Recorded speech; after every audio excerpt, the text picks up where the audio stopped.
Welcome to the Environmental Safety course. I'm Alexey Kongash from the Northern Arctic Federal University. Since life appeared on Earth, every organism is exposed to many dangers during growth and life. Danger is the possibility of a negative event. Such a negative event can be anything. For example, changes in the environment or the impact of other organisms. As a result, organisms have to adapt.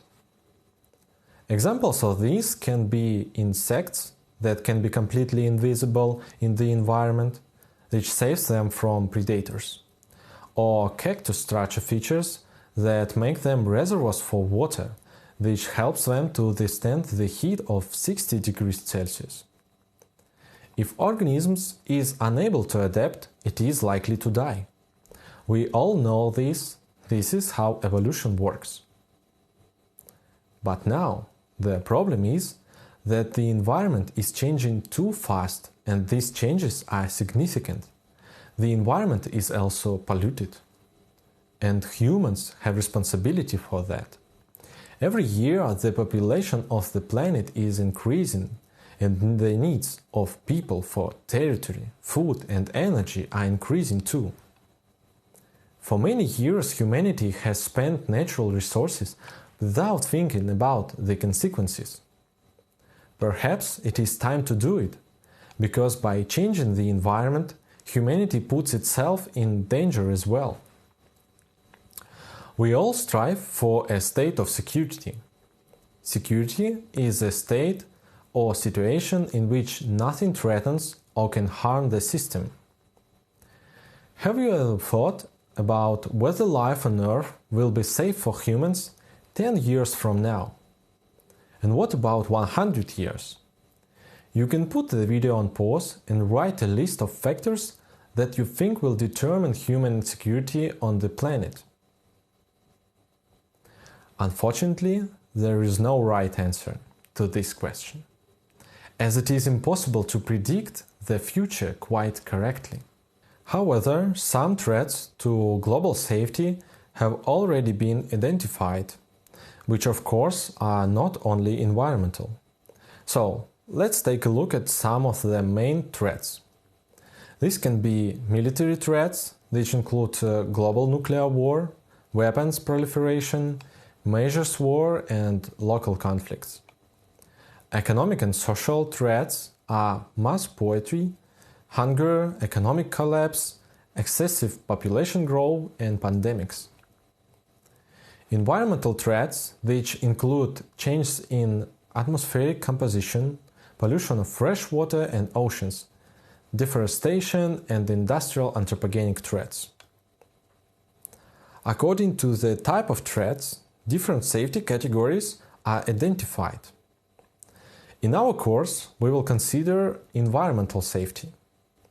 And from all environmental threats, we will focus on those that are caused by human activity in the field of energy. I think you will agree that a lot of attention is focused on environmental threats. But why do we hear so much about ecology now? Hasn't human influence on the environment in the past? Let's look at history. In the age of primitive society, the main source of human survival was hunting and fishing. Humans were highly dependent on nature and had little influence on it. Nature was a great danger to humans. In the Middle Ages, the human impact on nature increased due to the development of cattle breeding and agriculture. High concentration of cattle on pastures caused changes in vegetation cover and displacement of wild animals from their native habitats. Land was plowed, forests were felled and burned, and landscapes in human habitats were changed. The development of industry caused an increase in the use of lands, forests, intensive exploration of fossil fuels and water resources.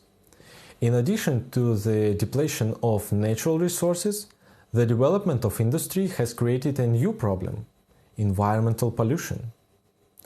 The human impact on the environment has reached its highest level in recent times due to the high growth rates of all material production. Consequently, humanity has always interacted with nature, but the problem is that the current impact is incomparable to the past, and the impact is only increasing. This explains the concern of society and the increased attention to this topic. Problems that we face now are not random. They are caused by principles on which society is based.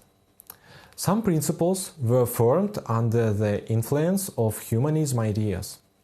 For example, the human being is the supreme value, and therefore everything around must serve his needs. Knowledge and technology are power.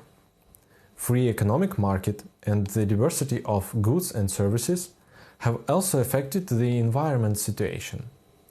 It has become clear that free, unregulated market is also acceleration of resource consumption, especially after transition to industrial type of production. And if earlier it was possible to explore more and more new territories and resources, now the extensive way of development is impossible. Energy is an important part of the world today. Without energy, production is impossible. Development is impossible. Life itself is impossible. Any activity is somehow connected to the energy industry. The future development of the world depends on progress in the energy sector. Existing problems in the energy industry are related not only environmental pollution, but also to the consumption of limited natural resources. This becomes even more important in the future as the population grows. It is necessary to think about how we can control the impact of energy industry on nature and people. Can society maintain its current level of energy consumption? What resources can we use? In this course, we will talk about energy, its impact on the environment, study in detail all components of environmental safety system, and find out how this system can prevent future environmental disasters. And in the next video, we will talk about the environmental safety system.